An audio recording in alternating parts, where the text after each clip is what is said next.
Hey, salut tout le monde, Jeff Plante à l'appareil. Vraiment, journaliste, analyste, chroniqueur, vous me fascinez. Sérieux, là, ça se peut pas être pas bon de même.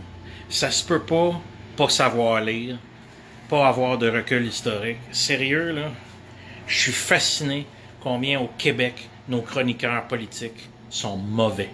Puis quand je dis mauvais, tu te dis, ouh, vraiment, là, vous l'échappez, là, vous l'échappez. Écoutez, il y a un sommet qui vient de se passer, le G7. OK? Trump a dit ça, il était même pas candidat. OK? Je me souviens de ça là, au début des années 2000, quand on le voyait des fois commenter la politique. Il disait combien les négociateurs américains dans les deals multilatéraux étaient mauvais. Combien en Amérique, aux États-Unis, on se faisait avoir. Combien c'était jamais à l'avantage des États-Unis. Combien ces rencontres-là servaient à bien peu de choses. Et qu'une fois, qui est devenu candidat, puis à mesure que la campagne s'en venait, il a toujours été cohérent là-dessus dans son message. Peut-être vous ne l'aimez pas, ce message-là, mais vous ne pouvez pas dire qu'il n'a pas été cohérent. C'était quoi America First? Hein? Make America Great Again. Je vous rappelle les petites casquettes. C'était quoi ça? C'était qu'à chaque fois que je vais aller négocier un deal ou renégocier un deal, qu'est-ce que je vais placer en premier? L'Amérique, les États-Unis, nous, les gens qui vont m'élire. Si je suis élu, il a été élu. Que voulez-vous? Hein? Ça s'est exprimé. Le vote s'est exprimé. Alors, vous ne pouvez pas aller contre ça. Vous ne pouvez pas dire que Trump ne livre pas la marchandise qu'il avait promis de livrer. Il fait ce qu'il a dit. Il dit ce qu'il a fait. Qu'est-ce qui a été fait? Regardez bien, là. Il est arrivé au G7. J'étais pas sûr qu'il était pour venir, mais bon, il avait toujours dit qu'il était quand même pour s'y intéresser. Mais là, vous vouliez, là, les leaders du G7, les autres, là, vous vouliez discuter de choses. Je dis pas que c'est futile, mais tu sais, vous vouliez parler de changement climatique, que le président américain s'est déjà bien positionné il y a bien longtemps là-dessus. Vous vouliez parler d'égalité des sexes. Je dis pas que c'est pas important, l'égalité des sexes, mais on s'entend-tu qu'en Occident, bon, c'est une chose pratiquement acquise, là, arrêtez, là, tu sais. Je veux dire, il y a encore des petites choses à régler, mais je veux dire, ça se règle nationalement, c'est ça que je veux dire. T'sais. Vous n'avez pas besoin de l'accord du G7 pour ça, mais vous vouliez profiter de votre tribune, de la puissance de votre tribune, pour chacun faire du posturalisme, hein? Pour aller dire que vous étiez plus catholique que le pape et vous vouliez bomber le torse, exactement comme Justin Trudeau a fait. On va revenir là-dessus. Le président américain, je vous le rappelle, je vous dis pas qu'il s'en va sauver le monde, mais il essaye quelque chose avec probablement celui qui est le plus capoté, qui s'appelle Kim Jong-un. Capoté, là, qui menace l'Occident constamment. Qui est une puissance nucléaire que, je vous rappelle, les prédécesseurs de Donald Trump ont laissé armer. Je vous rappelle que Bill Clinton n'a pas été bien brillant sur ce dossier-là, parce que c'est M. Clinton qui a permis ça. Et les successeurs aussi, qui ont continué, dont Bush, dont Barack Obama. Ben oui. Qui ont permis, puis oui, on va négocier, puis vous allez voir, c'est correct, mais on les laisse aller, on va investir. Oui, mais tu les as laissés s'armer. Kim Jong-un est si vous comprenez, puis vous suivez un peu l'actualité, j'espère que vous le faites, peut-être vous lisez pas l'anglais, je sais pas. C'est un enfant Dieu. Dans son pays, c'est un enfant Dieu. Un enfant Dieu qui n'a jamais été contrarié. Vous en avez chez vous des enfants rois, des fois. Qu'est-ce qu'on fait avec un enfant roi qui veut essayer de vous commander quand il a 4 ans? C'est comment il comprend? C'est quand tu te lèves, quand t'es tough avec « Hey! Tu vas te coucher! » C'est comme ça que ça comprend. C'est comme ça que ça comprend. Mais personne n'y a dit. Personne a jamais contrarié Kim Jong-un. Pourquoi? I don't know. Alors, pendant ce temps-là, il s'est armé, il a menacé tout le monde. Puis quand je dis menacer, c'est faire des essais, là. Envoyer des missiles au Japon, à quoi? Je suis à côté des côtes du Japon. Puis là, jusqu'à il n'y a pas longtemps, c'était juste à côté des côtes américaines, à Guam. Moi, je sais pas. Moi, je tolérerais pas ça. Puis à un moment donné, quand quelqu'un fait ça, puis que tu possèdes l'arme nucléaire, faut que quelqu'un dise « Hey! Ça va faire! » Faut que quelqu'un dise ça. Qui l'a dit? Donald Trump. Et avez-vous remarqué, quand il a monté le ton, qu'est-ce qui s'est passé? Ça l'a calmé, ça l'a gelé. Ça l'a gelé parce que personne n'y avait jamais parlé avec autorité. Et Trump, il a parlé avec autorité, mais il y a quand même, et ça c'est un truc de Ronald Reagan, qui a fait ça quand il discutait avec les Russes dans les années 80, c'est que quand tu discutes, et même si tu vas défaire quelqu'un, tends-lui toujours la main. Pourquoi? Pour pas qu'il sorte de là humilié. Et je comprends cette façon. Puis vous devriez, chers amis analystes, comprendre cette façon de négocier-là. N'humilie pas ton prochain. N'humilie pas ton adversaire si tu es capable de négocier quelque chose avec, qui va être pour le bien, on va appeler ça le bien commun. Ne l'humilie pas. Ronald Reagan n'a pas humilié Gorbatchev. Et c'est ça qui a permis à la démocratie, bien qu'elle soit maladroite en Russie, mais ça a permis à la démocratie de naître, puis ça a permis de sortir du communisme là-bas, et c'était la chose à faire. Mais tu n'humilies pas Gorbatchev. Tear down the wall, c'est correct, on va vous aider, on va être votre ami.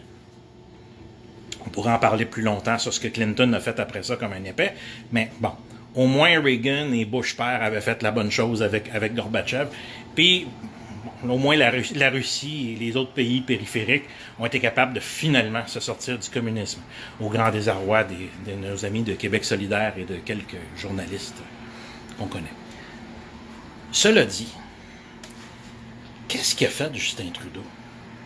Pourquoi, alors qu'on avait, vous savez, quand c'est un sommet comme celui du G7, on fait toujours une déclaration à la fin, qui est une déclaration qui veut rien dire, qui est une déclaration de oui, nous nous engageons à ce qu'il y ait une meilleure répartition de la richesse, l'égalité hommes-femmes, les minorités. Tout ce genre de niaiseries-là qu'on entend dans un paquet de discours politiques qui dit tout mais qui veut rien dire. Mais, connaissant Justin Trudeau, qui aime bomber le torse et qui aime prendre des postures de supériorité morale, parce que Justin est plus sensible que vous tous, Justin comprend plus, Justin a des meilleures postures que vous, donc il a voulu arriver pendant sa conférence de presse et prendre une posture. Et il a voulu plaire à un certain électorat local, en disant ce qu'il a dit sur les tarifs. Je vous rappelle que Donald Trump est arrivé là. Bien sûr que Donald Trump se sert des tarifs comme moyen de fighter un peu ce qui se passe dans les autres pays. Mais la première chose qu'il a dit, c'est quoi? Il a dit, si on peut faire tomber les tarifs, je vais être le premier content. Est-ce qu'on peut négocier sur cette base-là? Et, de ce que je comprends pour avoir écouté les négociateurs américains, qui sont sortis, entre autres, à CNN. Et CNN, c'est pas le média le plus pro-Trump.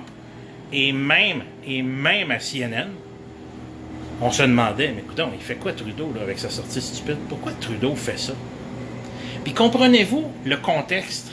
Pourquoi c'est stupide que Trudeau ait fait ça? Parce que même si Trudeau avait raison, il n'a pas raison. OK? Puis je vais vous dire pourquoi. Mais il n'a pas raison, là.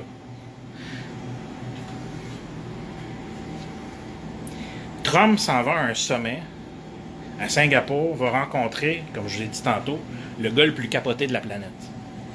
OK? S'en va essayer de créer une paix. S'en va essayer de le désarmer, ou au moins de le dénucléariser. Je pense que c'est quelque chose de noble, c'est ce qu'il faut faire. Je pense que l'Occident doit être derrière Trump. Et je pense qu'on s'était tous, en tout cas les grandes puissances, on s'était entendus là-dessus. Donc, il s'en va là. La meilleure chose à dire, quand tu comprends c'est quoi la diplomatie, tu dis à ton allié, parce que c'est supposément notre allié, bonne chance, M. Trump, on est avec vous, allez négocier ça, régler ça, là, puis arranger ça pour que ça soit satisfaisant pour le monde entier. La planète ne s'en portera que mieux. On s'entend-tu là-dessus? Ou est-ce que votre haine de Trump est encore plus forte que ça? C'est ça que je comprends pas. C'est ça que je comprends pas. Et Trudeau, en faisant la sortie qu'il a faite, qu'est-ce qu'il a fait? Donc, la conséquence de ça, c'est que tu vas affaiblir Trump. Pourquoi tu veux affaiblir celui qui va aller au bat pour l'Occident? Pourquoi tu veux l'affaiblir? C'est une gaffe majeure. Alors, Trump, il n'a pas eu le choix. Non, je ne me laisserai pas affaiblir là, par Canada, qui est 10 fois plus petit que moi, là, en puissance économique, militaire et tout ça. Je me laisse... Non. OK, oubliez ça, le deal, là, ça marche plus. Ça marche plus, on jasera après. OK? Là, j'ai des choses plus sérieuses à faire qu'aller prendre des petites postures à côté de Justin Trudeau. Puis pourtant, quand Trump est sorti, il n'a pas humilié Trudeau. Il a dit non, notre entente 10 sur 10, c'est correct. Comme ça, tout le monde, chacun des politiciens pouvait retourner chez eux, Angela Merkel, retourner chez eux, dire oui, ça s'est bien passé, voici notre déclaration commune, qui veut rien dire, mais voici notre déclaration commune quand même, puis bon, c'est correct. et l'Occident est plus solide que jamais. Vous connaissez l'histoire, ça s'appelle de la diplomatie. Vous avez beau dire que les règles de la diplomatie ne s'appliquent pas avec Donald Trump, je veux dire, quand on fait de la politique, c'est une chose. Mais là où est-ce que Donald Trump s'en va, encore une fois, je ne dis pas qu'il s'en va sauver le monde, mais il s'en va quand même. Connaissez-vous les analystes? Connaissez-vous l'histoire? Qu'est-ce qui est arrivé à John F. Kennedy? Il venait d'être élu président, OK? Il a été négocié, c'était-tu à Vienne? Je pense que oui. Avec Nikita Khrouchtchev. Exactement ce que ça va faire Trump avec Kim Jong-un. Mais Kennedy est arrivé un peu en position de faiblesse, en pioui. Sachant en plus que Khrouchtchev, qui déjà physiquement était un peu... il en imposait. Et pendant les discussions, qu'est-ce qui est arrivé? Il a réussi à intimider Kennedy. Il a réussi à être un peu thug avec, à être un peu... Puis il s'est rendu compte, en bout de ligne, que Kennedy se laissait intimider. Que Kennedy était en position de faiblesse. Avez-vous déjà lu là-dessus la baie des cochons? Ben, c'est la suite de ça. C'est à cause de ça. Parce que les Russes se sont dit, de toute façon, les États-Unis ne feront rien. Puis effectivement, ça a passé à ça. Ça a passé bien proche. Bien proche. Pourquoi? Parce qu'ils étaient convaincus que les États-Unis étaient faibles. En tout cas, que la diplomatie américaine l'était. Ça a passé à ça. À ça. OK? La seule façon de négocier avec quelqu'un comme Kim Jong-un, c'est d'arriver et de dire « Hey! Ça va faire! » Mais, si tu fais ce qu'on te dit, on va être super fin avec toi, on va être correct. Si tu es un parent, si tu t'en vas te coucher, papa va être fin avec toi. OK? Papa, mais là, tu vas aller te coucher. Là, tu vas écouter. Et malheureusement, avec ces gens-là, c'est ce qu'on doit faire. Puis, on va vous aider à vous développer. Ne craignez pas. On va... Oui, il y en a qui vont dire, évidemment, au Journal de Montréal, pas au Journal de Montréal, on est un peu moins pire. Mais dans la presse, pour devoir, puis chez certains analystes là, qu'on entend à Radio-Canada, oui, mais c'est ça, c'est pour installer des McDonald's en Corée du Nord. Ben oui, puis, so what? Vous irez installer vos restaurants végétariens si vous voulez. Mais là, on peut amener un petit peu de liberté davantage là-bas, puis en ayant un petit peu de liberté davantage là-bas, mais ça va permettre d'avoir un monde un petit peu plus libre, et surtout un petit peu moins dangereux. Mais en faisant des choses comme Trudeau vient de faire, parce que c'est pas Trump qui a renié sa parole, je vous rappellerai, c'est Trudeau qui est sorti contre le président américain, en premier. Tu veux sortir contre moi et m'affaiblir? Moi, je peux pas accepter ça. Moi, le président américain, là, je peux pas accepter ça. Alors, fuck you. Et comptons-nous chanceux que Trump ait juste dit « fuck you » à une déclaration qui est une déclaration niaiseuse, je sais. Comptons-nous chanceux. Parce que ça pourrait être bien pire que ça. Et pour ceux qui disent « ah, mais non, mais ça se peut pas » puis qui défendent présentement Trudeau dans les médias, ce sont les mêmes qui sont outrés que Papa Trudeau avait poignardé dans le dos le bon René Lévesque. Vraiment, les journalistes, les analystes, les chroniqueurs québécois, vous me faites rire en tabarnak.